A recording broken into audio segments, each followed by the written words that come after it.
Hello and welcome to season 2 of the Off Ramp Project. I'm Carla McLaren, and here we are again. Since season 1, we've learned more about the Epstein files. We have watched as ICE has been able to essentially disappear and injure and even murder people. We have watched chaos at all levels of government. Right now, here in California, gasoline is $6.30 a gallon. We're in a war. It's a lot, and it can be completely overwhelming. And I have to say to you that that's the point. The chaos and the violence are the point. If you've been in an abusive relationship or a cultic group or a cultic workplace or a cultic family, you remember this in your bones. You remember the kind of endless social and emotional chaos that was a part of the way that you were controlled. In season 1, we looked at the cultic aspects of this time, of the current administration here in the United States and in other areas. Any place where it's moving into fundamentalism and authoritarianism, which is authoritarianism is my way or the highway, general bull moose, everybody has to toe the line kind of a thing. There's not freedom within the system. There's a lot of extreme kind of need for control from the top down, which comes from a level of weakness and paranoia that I can feel a lot of empathy for. But I'm gonna feel empathy for you, now go get therapy. Okay, there's doctors for that. But if you grew up in a cult or in any abusive relationship, because cults are abusive relationships, you'll remember this level of chaos. And your body may be responding to it in a way that's not comfortable because your body's intelligent and it knows it's not comfortable. I think that's why we need to spend time together in communities of people who can tell the truth. One of the things about being in a cult or any kind of abusive group is you can't tell the truth. And one of the reasons they keep the chaos and the violence and the trouble brewing all the time is because it doesn't give people time to sit and quietly be with themselves, where their emotions would tell them, my friend, this is ridiculous. This is not how it goes. Any downtime for people in abusive relationships is time when their own natural intelligence can start to arise. So it behooves people who want to run cults or who want to be leading an abusive relationship to keep people on their toes at all times. We talked in season 1 about the emotions that are being manipulated, and anybody who's manipulating your emotions doesn't mean you well. I don't care. They don't mean you well because your emotions belong to you and your emotions are not for sale. So the emotions we looked at were fear, panic, rage, paranoia, shame, hatred, right? All of these were being manipulated. And one of the ways you can see that you're in an unhealthy social structure is if people are manipulating emotions, check.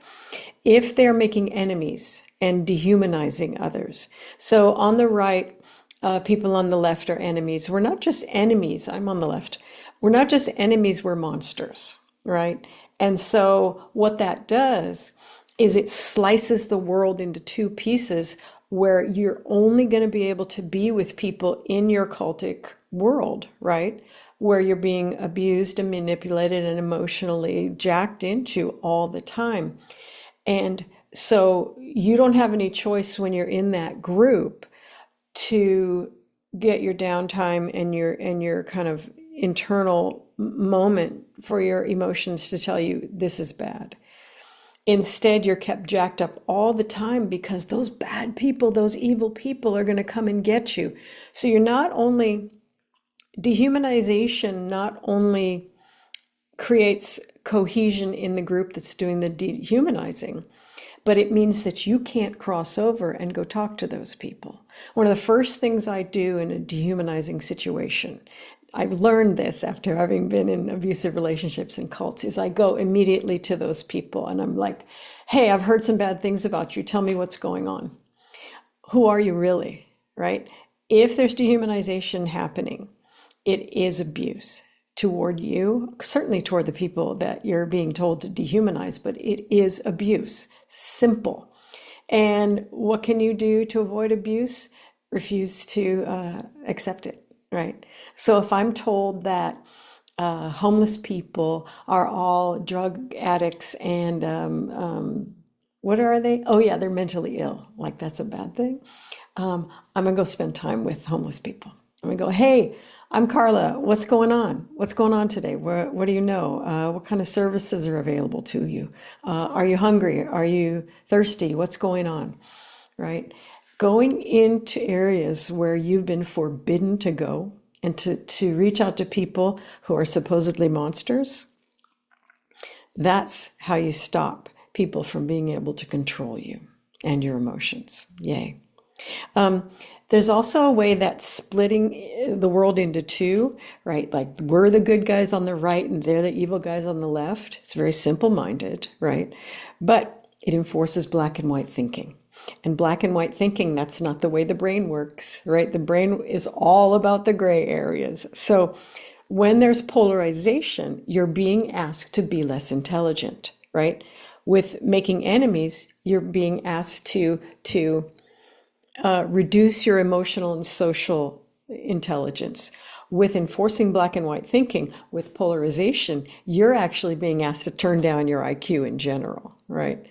And so the way to not do that is to always look for the middle path, right? So the right is all good and the left is all bad. You want to get in the middle and find the people on the right who suck and the people on the left who are really cool. Right? Get rid of that polarization. Don't allow it to basically involve you in damaging your intelligence. It's kind of a brain damage that is happening. You can get it back, but it does reduce your functional IQ. It certainly reduces your emotional capacity and your emotional IQ. So no matter who's doing it, because I see people on the left saying, we're the only good ones, and we need to teach the people on the right how to be good. And that is understandable because we're being, battered by the right. But battering back and dehumanizing back and polarizing back makes us stupid too, right? So let's not do that.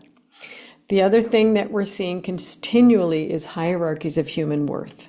And hierarchies of human worth means these are the guys on the top and these are the ones that we can listen to and these are the guys on the bottom when we don't care about them. So in the 50s, let's see, communists were at the very bottom, right? And we were at the very top. But we saw what happened with that. We saw what happened with the Red Scare and how much damage we did in the world and how much damage continues from that, right? Now it is immigrants, right? Only brown and black immigrants. I think that's really important to notice is that there's a hierarchy of you just got born in America, so there's something really special about you, I guess. And people who weren't born in America, they're down at the bottom. That's a hierarchy of human worth. It reduces empathy, it reduces emotional intelligence, it reduces IQ. And so we don't do that. We go and meet immigrants and we support them and we see, oh, if you're an immigrant with white skin, nobody's bothering you, so it can't be about immigration. It can't be about illegal immigration in any way, shape, or form. It is only about a hierarchy of human worth that has whiteness at the top and brown and blackness at the bottom. We don't accept it. We don't accept it. Your empathy is not for sale. And a hierarchy of human worth will damage empathy in everyone. Everyone is damaged in a hierarchy of human worth. And so we'll look at that this season. We'll look at a lot of things. Your empathy is not for sale. That's really important. But during this time of intentional chaos, intentional emotional manipulation, intentional dehumanization, intentional polarization, whether people know they're doing it or not, I'm sure people around Donald John Trump know they're doing it. I'm sure they're, Machiavellian back in there. He may not know. I'm concerned about his cognition. I'm concerned about, what's happening within him. He may not know. So focusing a lot of energy on him and hating him, there you are, being emotionally manipulated. We need to have room. One of the things I say when I get up in the morning is, this is all true about America. This couldn't have happened if it wasn't already true. Another thing I want to look at very, very delicately, because we do have a separation of church and state. Oh, please let us have a separation of church and state, and a freedom of religion. A lot of what we see happening is coming from a hyper-religious minority of white Christianity, white American Christianity, that is end times at its base. And end times Christianity, not every Christian believes in the end times prophecies. It's not, Christianity isn't like, here's what Christians think.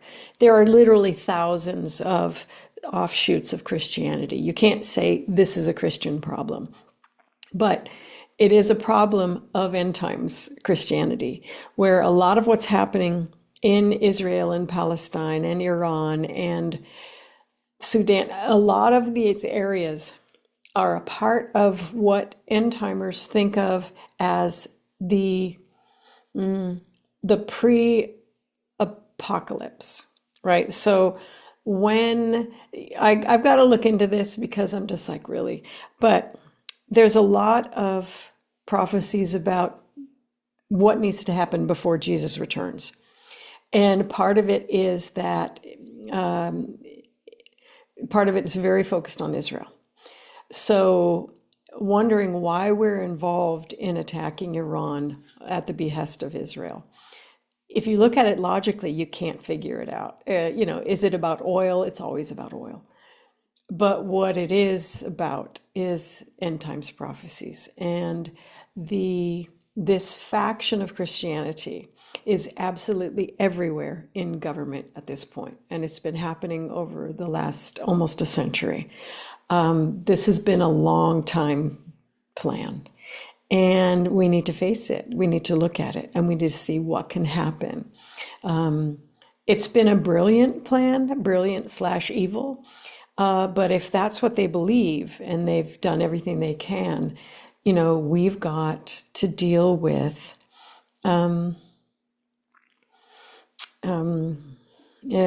I was going to say intense evangelical, but just being evangelical doesn't make you an end timer, right? So we've got a lot going on. We've got a lot going on, and it's all true about America.